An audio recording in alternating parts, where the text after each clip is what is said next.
Salam damai dan sejahtera. Sebentar lagi kita akan menyambut Natal, hari penuh sukacita yang menandai kedatangan Yesus Kristus, Sang Juru Selamat dunia. Hari yang menandai era baru sejarah, di mana Tuhan hadir bukan untuk menghakimi dunia, melainkan untuk menyelamatkannya.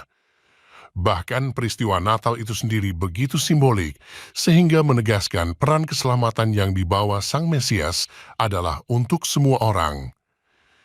Injil Lukas mencatat para gembala datang menyambut kelahiran Yesus, sementara Injil Matius mencatat 3 orang Majus datang menyambut Tuhan. Gembala adalah lambang orang-orang kecil dan sederhana, sementara orang Majus adalah lambang orang-orang bijak dan pandai. Jadi Yesus datang untuk mereka yang sederhana dan juga bagi mereka yang bijak dan pandai. Dalam tradisi gereja, seringkali 3 orang Majus ini disebut juga sebagai 3 raja karena dikaitkan dengan nubuat mesianik dalam kitab Mazmur dan Yesaya. Dengan demikian, melalui peristiwa Natal, Yesus datang untuk rakyat biasa yang diwakili para gembala dan juga kepada para pemimpin dunia yang diwakili oleh 3 raja. Kelahiran Yesus juga memenuhi nubuat para nabi dan sekaligus dikenali oleh bangsa-bangsa lain yang diwakili orang Majus. Itu menunjukkan bahwa Yesus akan menggenapi kebenaran yang dinyatakan oleh para nabi Israel dan memanggil orang-orang yang tidak mengenal Tuhan untuk datang menerima kepenuhan kebenaran yang dinyatakannya. Jadi, Yesus datang sebagai keselamatan dan kepenuhan kebenaran untuk semua orang, untuk mereka yang sederhana dan yang bijak, untuk para rakyat jelata dan para pemimpin, untuk mereka yang sudah mengenal Tuhan maupun bagi mereka yang belum mengenalnya. Tapi ada satu yang belum masuk dalam skenario Natal. Di manakah tempat Islam dalam rencana kedatangan Tuhan? Apakah Tuhan datang terlalu cepat sehingga Islam yang muncul kemudian tidak tercakup dalam rancangan keselamatan? Tentu tidak. Tuhan Yesus sendiri mengatakan kedatangannya pada waktu yang sudah tepat. Markus 1 ayat 15. Juga Rasul Paulus menegaskan kedatangan Yesus terjadi pada kepenuhan waktu. Galatia 4 ayat 4. Dengan demikian, kedatangan Tuhan pasti sudah terjadi pada waktu yang tepat. Dalam konteks Islam, yang layak dipertanyakan bukanlah soal kedatangan Yesus, tetapi justru kemunculan Islam. Untuk apa Islam datang setelah Yesus Kristus menyatakan seluruh kebenaran? Untuk menambahkan kebenaran yang sudah dinyatakan seluruhnya oleh Yesus Kristus, atau untuk meluruskan penyimpangan dari kebenaran penuh yang sudah dinyatakan? Bagi mereka yang percaya Yesus adalah Tuhan, maka kedua alasan itu sama-sama mustahil. Pertama, jika Yesus adalah Tuhan, maka kehadirannya di dunia berarti seluruh kebenaran sudah dinyatakan pada manusia. Selanjutnya, jika seluruh kebenaran sudah dinyatakan, maka mustahil bagi Tuhan menambahkan kebenaran baru dalam bentuk apapun. Kedua, juga mustahil kebenaran yang penuh itu menjadi rusak atau hilang sebagian, karena Tuhan sendiri sudah berjanji kebenaran itu akan tetap utuh sampai akhir zaman. Jika kebenaran iman Kristen berhasil dirusak, maka itu berarti Tuhan tidak dapat memenuhi janjinya sendiri, dan Tuhan yang tak dapat menjaga kebenarannya mustahil dapat memberikan agama apapun. Karenanya, tak ada satu alasan masuk akal yang dapat membenarkan kehadiran Islam dalam rencana keselamatan. Satu-satunya alasan yang dapat menjelaskan kehadiran Islam di luar kepenuhan waktu yang sudah ditetapkan Tuhan adalah Islam hadir untuk menggantikan kebenaran Kristus dengan kebenaran palsu. Maka selamanya Islam akan berusaha menghancurkan kekristenan dan menggantikannya. Bandingkan dengan agama-agama lainnya. Agama-agama pagan penyembah berhala yang tidak mengenal Tuhan, sama seperti bintang Bethlehem yang menuntun orang Majus pada bayi Yesus, Roh Kudus juga akan membimbing mereka pada kebenaran iman Kristen.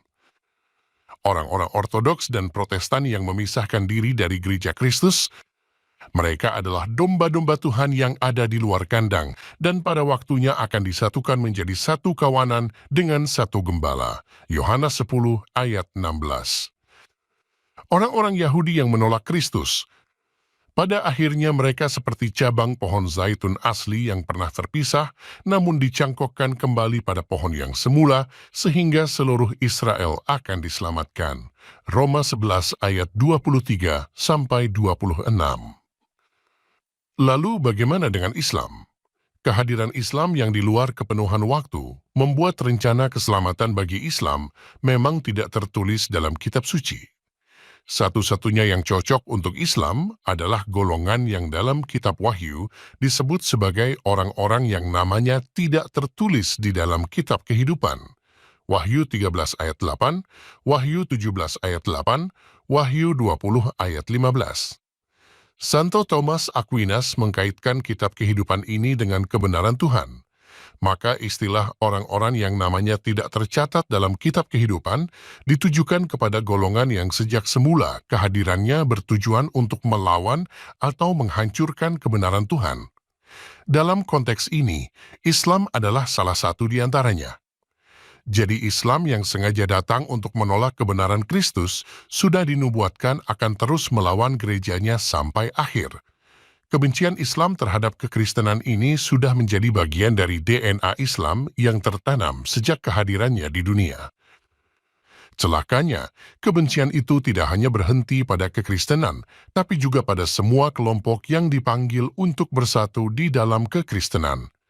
Dengan demikian, Islam juga membenci kaum pagan dan Yahudi yang nantinya akan diselamatkan dalam iman Kristen.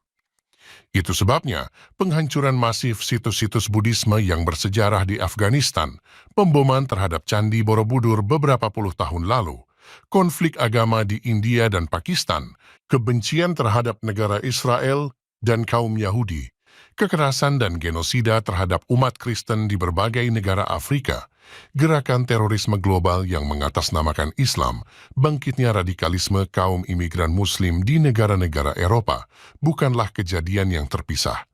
Itu semua bagian dari karakter alamiah Islam untuk menguasai dunia dan menggantikan kekristenan.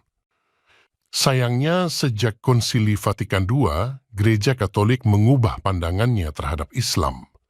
Konsili Vatikan II mengajarkan bahwa Islam dan Kristen menyembah Tuhan yang sama. Otomatis secara implisit itu juga berarti bahwa dalam Islam ada keselamatan. Jelas perubahan sikap ini adalah suatu pengkhianatan terhadap ajaran iman para rasul yang selama hampir 2 milenium meyakini gereja sebagai satu-satunya sarana keselamatan. Suatu ajaran yang dipertahankan dengan pengorbanan para martir dan perjuangan banyak orang kudus. Salah satu pengkhianatan paling mencolok dari hierarki konsili dilakukan oleh Paus Yohanes Paulus II yang menciung Al-Quran seolah kitab kebenaran palsu yang menentang iman Kristen itu layak dihormati. Sikap lunak gereja Katolik ini seperti mengundang serigala ke dalam kandang domba dan menganggapnya sebagai sahabat. Cukup dengan akal sehat kita tahu pada waktunya serigala tersebut akan mengobrak-abrik kandang domba dan memangsa mereka. Lalu apa yang kita lakukan dengan kondisi gereja yang dipimpin para hierarki pengkhianat seperti ini? Mari kita belajar dari sejarah. Ketika Islam dengan semangat jihadnya berhasil menguasai seluruh kekristenan timur, hanya gereja Roma yang tetap bertahan. Keberhasilan gereja Roma bertahan dari serangan invasi jihad Islam adalah pemenuhan dari nubuat Tuhan bahwa gerejanya tak akan terkalahkan. Bandingkan ini dengan gereja timur yang berkali-kali jatuh dalam berbagai kesesatan, mulai dari Arianisme, Nestorianisme, ikonoklasme, penolakan filioque dan juga penolakan terhadap primat paus. Ketidaksetiaan iman telah membuat kekristenan timur jatuh seluruhnya ke tangan Islam. Yang paling tragis adalah jatuhnya Konstantinopel tepat di hari Pentakosta pada tanggal 29 Mei 1453. Itu terjadi hanya beberapa tahun setelah gereja Ortodoks menolak hasil konsili Florence yang mengakui filioque, primat paus, dan mempersatukan kembali gereja Ortodoks ke dalam gereja Katolik. Belajar dari keberhasilan gereja Roma bertahan dari invasi jihad Islam, ada dua kunci penting. 1. Kesetiaan tanpa kompromi pada ajaran iman para rasul. Janji Tuhan bahwa gerejanya tak akan terkalahkan pasti tergenapi, dan janji itu tergenapi pada mereka yang setia pada ajaran iman para rasul, bukan pada mereka yang berkompromi pada kesesatan. Maka konsekuensinya, mereka yang setia pada ajaran iman para rasul akan tetap bertahan sampai akhir zaman, termasuk dalam menghadapi Islam. 2. Tidak ragu menempatkan Islam sebagai golongan yang sejak semula hadir untuk menghancurkan kekristenan. Islam bagaimanapun didirikan sebagai antitesis terhadap kekristenan. Karenanya, sikap kebencian Islam terhadap kekristenan ini tidak akan berubah sampai kapanpun. Meski secara resmi kekhalifahan Islam sudah berakhir tahun 1924, semangat untuk membangkitkannya kembali tidak pernah padam. Islam itu seperti binatang yang terluka parah namun tetap hidup. Wahyu 13. Ia tetap berbahaya meski dalam keadaan yang terluka. Maka seperti gereja Roma yang mencanangkan perang salib untuk melawan invasi Islam di masa lalu, kita harus tetap siap untuk melawan invasi Islam di masa sekarang. Tentu yang dimaksud bukan dalam konteks sosial, politik, ataupun militer, tapi dalam konteks teologis. Apalagi bagi kita di Indonesia, hidup di tengah umat Islam yang mayoritas. Perlawanan paling masuk akal yang dapat kita lakukan adalah secara teologis. Kita melakukannya dengan berani menyatakan kebenaran iman Kristen sambil terus membongkar kesesatan ajaran Islam. Di era keterbukaan informasi yang sekarang dengan mudah diakses siapa saja, Islam yang mendasarkan fondasi ajarannya pada kebenaran palsu tidak akan mungkin bertahan. Pada akhirnya mereka akan kalah. Setelah Konsili Vatikan II, Gereja Katolik justru membuang jauh-jauh kedua kunci penting ini.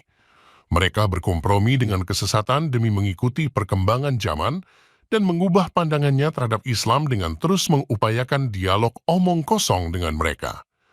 Ini pengkhianatan yang akan membawa kehancuran parah bagi Gereja Katolik.